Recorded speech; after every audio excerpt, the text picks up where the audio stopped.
ZEE5 ಇರುವಾಗ ನೀವು ನಿಮ್ಮ ನೆಚ್ಚಿನ ಶೋಗಳನ್ನ ಎಂದಿಗೂ ಮಿಸ್ ಮಾಡಿಕೊಳ್ಳುವುದಿಲ್ಲ. ಅದು ಸಂಪೂರ್ಣ ಉಚಿತವಾಗಿ. ಬಾ ವೆಂಕಿ, ಬಾ ಒಳಗ್ ಬಾ.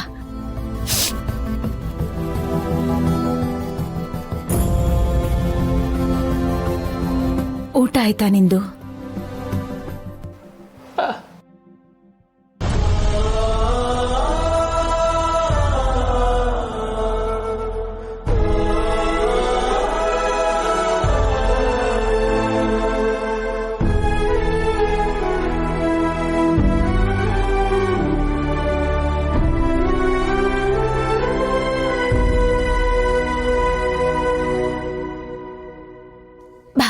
ಕೂತ್ಕೋ. ನೀನ್ ಕೆಳಗೇನು ಕೂತ್ಕೋಬೇಡ, ಚೇರಲ್ಲಿ ಕೂತ್ಕೋ. ಚೆಲ್ವಿ ಕೂರ್ಸು, ನೀನು ಕೂತ್ಕೊಳ್ಳಮ್ಮ. ಬಾ.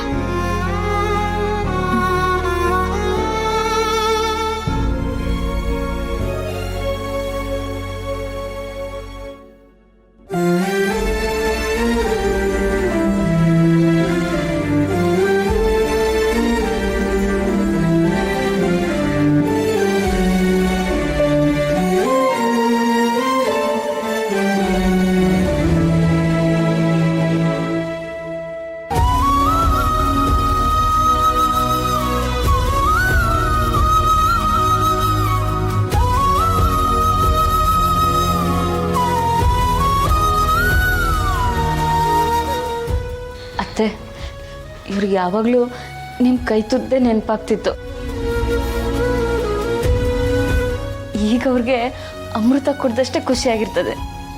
ವೆಂಕಿ, ಖುಷಿನಾ?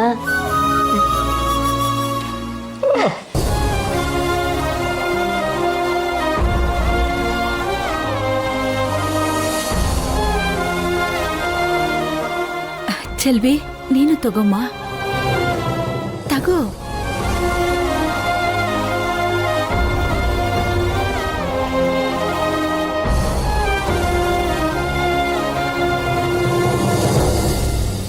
ನಿಮ್ಮಿಬ್ಬರಿಗೂ ಎಂಥ ಪರಿಸ್ಥಿತಿ ಬಂದಿದೆ ನೋಡು. ಈ ಮನೆ ತುಂಬಾ ಎಲ್ಲ ಓಡಾಡ್ಕೊಂಡಿರ್ತಿದ್ರಿ,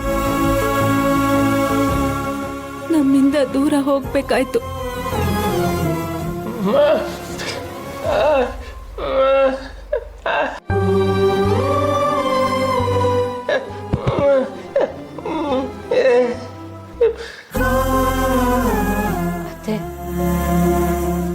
ಇವರಂತೂ ನಿಮ್ಮನ್ನು ನೆನ್ಪು ಮಾಡ್ಕೊಳ್ದಿರೋ ಕ್ಷಣನೇ ಇಲ್ಲ. ಪ್ರತಿಯೊಂದರಲ್ಲೂ ಅಮ್ಮ ಇದ್ದಿದ್ರೆ ಹಿಂಗೆ ಮಾತಾಡ್ತಾ ಇದ್ಲು, ಅಮ್ಮ ಇದ್ದಿದ್ರೆ ಹಿಂಗೆ ಮಾಡ್ತಿದ್ರು. ಅಮ್ಮ ಇವಾಗ ಏನು ಮಾಡ್ತಾರೋ ಏನೋ, ಯಾವಾಗಲೂ ನಿಮ್ಮನ್ನೇ ನೆನೆಸ್ಕೊತಾ ಇರ್ತಾರೆ. ಹಾಗಾದ್ರೆ ನಮ್ಮ ಬಗ್ಗೆ ಮಾತಾಡಿ ಮಾತಾಡಿ ನಿನಗೆ ತುಂಬಾ ಬೇಜಾರು ಮಾಡ್ತಿದ್ದಾನ ಇವನು? ಅದು ಯಾಕತ್ತೆ ಹಂಗೆ ಹೇಳ್ತೀರಾ? ಒಳ್ಳೆಯವ್ರ ಬಗ್ಗೆ ಒಳ್ಳೆಯದನ್ನ ಕೇಳೋದು ಹೇಳೋದು ತಪ್ಪೇನಿಲ್ಲ.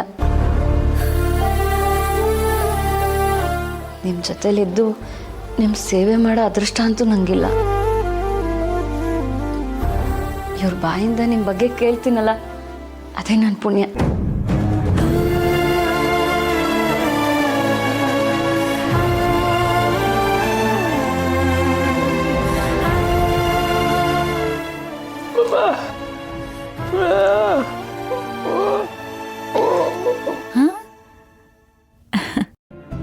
ಹಂಗೇನಿಲ್ಲ ಅತ್ತೆ, ಇವ್ರು ಯಾವಾಗಲೂ ನಿಮ್ಮದೇ ಯೋಚನೆಯಲ್ಲಿ ಇರ್ತಾರಲ್ಲ, ಅದಕ್ಕೆ ಏನೇ ಮಾಡಿದ್ರು ಏನೇ ತಿಂದ್ರು ಎಲ್ಲ ನೀವು ಮಾಡ್ದಂಗೆ ಇರ್ತದೆ.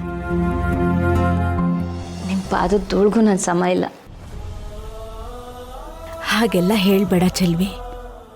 ಒಳ್ಳೆ ಮನಸ್ಸಿಂದ ಮಾಡೋ ಪ್ರತಿ ಕೆಲಸನೂ ಸುಂದರವಾಗೇ ಇರುತ್ತೆ. ಕಲ್ಮಶ ಇಲ್ಲದೆ ಇರೋ ಮನಸ್ಸು ದೇವರ ಮನೆ ಇದ್ದ ಹಾಗೆ. ಅದಕ್ಕೆ ನೀನು ಏನ್ ಮಾಡಿದ್ರೂ ಚೆನ್ನಾಗೇ ಇರುತ್ತೆ. ನಮ್ ವೆಂಕಿ ಯಾವಾಗ್ಲೂ ಹಾಗೆಲ್ಲ ಸುಳ್ಳು ಹೇಳೋದಿಲ್ಲ. ಅವನ್ ಹೇಳ್ತಿದ್ದಾನೆ ಅಂದ್ರೆ ಅದು ಸತ್ಯನೇ. ಅಮ್ಮ ಮಗ ಇಬ್ರು ಒಬ್ರನ್ನಂತೂ ಒಬ್ರು ಬಿಡ್ಕೊಡಕ್ಕಿಲ್ಲ.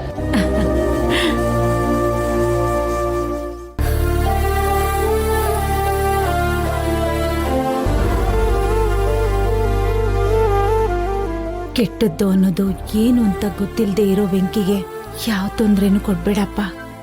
ಇವರಿಬ್ರು ಹೀಗೆ 100 ಕಾಲ ಚೆನ್ನಾಗಿರ್ಲಿ.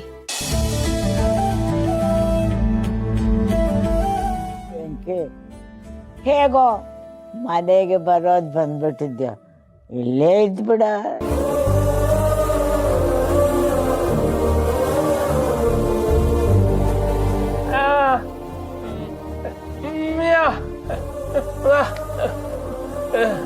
ಚೆನ್ನಾಗಿ ಹೇಳ್ದ ಕಣೋ. ಈ ವಯಸ್ಸಿನಲ್ಲಿ ನಾನು ಅಲ್ಲಿಗೆ ಬಂದು ಏನೋ ಮಾಡಲಿ.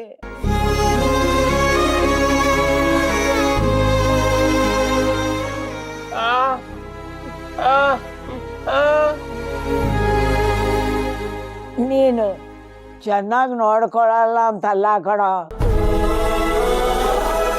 ಈ ಮನೆಗೆ ಹೊರೆಯಾಗಿ ಬದುಕಿರೋದೇ ಸಾಕು. ನಿನಗೆ ಯಾಕೋ ತೊಂದರೆ ಕೊಡ್ಲಿ? ಅಯ್ಯ ಅಜ್ಜಿ, ಹಂಗೆಲ್ಲ ಹೇಳ್ಬಾರ್ದು. ನೀವು ನಮ್ಮ ಜೊತೆಗೆ ಬಂದ್ರೆ ನಮಗೂ ಸಾನೇ ಖುಷಿ ಆಯ್ತದೆ.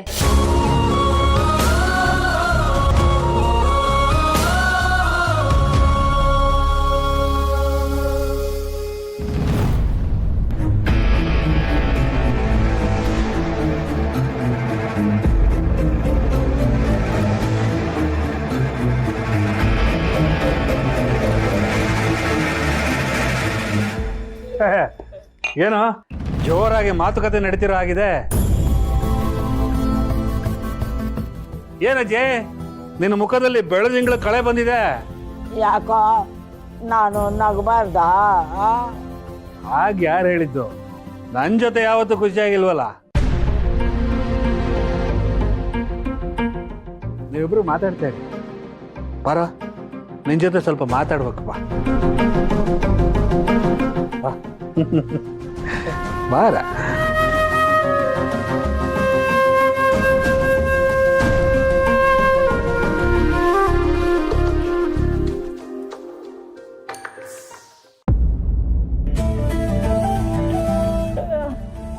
ಬಾ.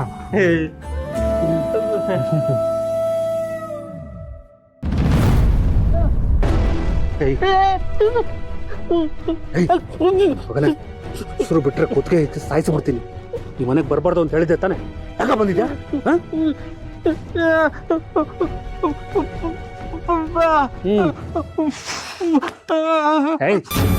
ಇವತ್ತು ಹುಟ್ಟಿದಬ್ಬ, ನಾಳೆ ನಾಮಕರಣ, ನಾಡಿದ್ದು ಮದುವೆ, 1000 ನೆಪ ಇಟ್ಕೊಂಡು ಬರ್ತೀಯ. ನಾಚಿಕೆ ಆಗಲ್ವಾ ನಿನ್ಗೆ? ಮರ್ಯಾದಿಲ್ವಾ ನಿನ್ಗೆ? ಏನೋ ನಿನ್ ಮಾತು ಕೇಳೋದು? ಹೀಗೆ ಕೇಳಿ ಕೇಳಿನೇ ಸ್ವಂತ ಮಕ್ಕಳ ಬಗ್ಗೆ ಯೋಚನೆ ಮಾಡಿದ್ರೆ ನಿನ್ನ ಬಗ್ಗೆ ಯೋಚನೆ ಮಾಡಿ ಹೀಗಾಗಿರೋದು. ಓದಿಯ ಪಿಶಾಚಿ ಇದ್ರೆ ಬಂದ್ಯಾ ಗವಾಕ್ಷಿ ಅಂತ ಮತ್ತೆ ಬಂದು ಒಕ್ಕರ್ಸ್ಕೊಂಡಿದ್ಯಲ್ಲ.